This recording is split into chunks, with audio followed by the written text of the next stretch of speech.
অনেকেই জানে না।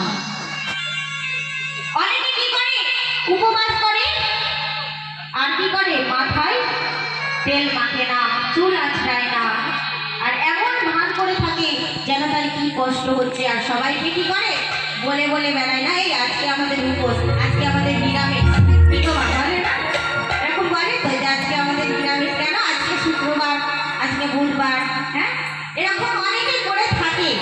কিন্তু প্রভু তার বাক্যে বলছে, উপবাস এমন ভাবে করিও যেন কেউ সেটা জানতে না পারে, যেন কেউ সেটা বুঝতে না পারে যে তুমি উপবাস করে আছো।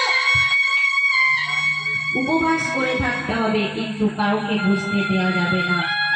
মাথায় তেল মাখবে, চুল আঁচড়াবে, আর হাসি খুশি থাকবে, কাউকে বুঝতে দেবে না। কারণ প্রভু বলছে তোমার ডান হাত কি করছে, তোমার বাম হাত যেন জানতে না পারে। ঠিক বলছি তো? প্রভু বলছে এমন ভাবে উপবাস করতে হবে কেউ যেন বুঝতে না পারে। আর শুধু উপবাস করে দিন কাটিয়ে দিলেই চলবে না। মা, উপবাস করে প্রভুর সঙ্গে কথা বলতে হবে, প্রভুর সঙ্গে সময় কাটাতে হবে, গান প্রার্থনা করতে হবে, মনে মনে প্রভুর নাম, তার বাক্য স্মরণ করতে হবে।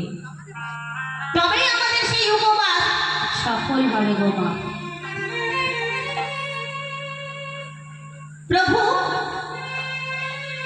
যেমনটি বলেছেন, আমরা যদি তেমন ভাবে তার বাক্য পালন করে থাকি, তবে কিন্তু আমরা প্রভুর আশীর্বাদ পাবো, প্রভুর কৃপা লাভ করব। তাই মাগো, আমরা এখন এই উপবাসের মধ্যে দিয়ে যাচ্ছি, তাই আমরা চেষ্টা করব যেন এই উপবাসের মধ্যে আমরা নিজেদেরকে পরিবর্তন করতে পারি, যেন আমরা পাপের পথ থেকে সরে আসতে পারি। কারণ আমরা সারাদিন কাজকর্মের মধ্যে আমাদের জীবনে চলার পথে অনেক খুঁটিনাটি পাপ অপরাধ করে থাকি,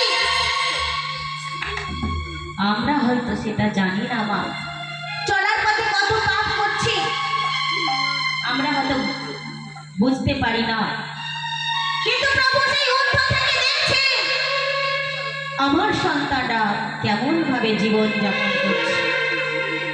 তাই মাগো, এই উপবাসের মধ্যে আমরা চেষ্টা করব আমাদের নিজেদের পরিবর্তন করতে, প্রভুর সেই যোগ্য সন্তান হয়ে উঠতে, যেন আমরা জীবনের শেষ দিনে সেই প্রভুর চরণে আশ্রয় নিতে পারি। তাই মাগো, প্রভুতে প্রিয়জনেরা, প্রভুর বাক্য আমাদের পালন করতে হবে।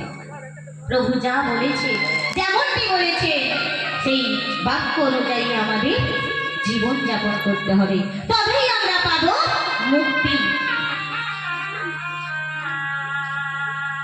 তো যাই হোক, আমরা চেষ্টা করব যেন আমরা প্রভুর সন্তান হয়ে উঠতে পারি।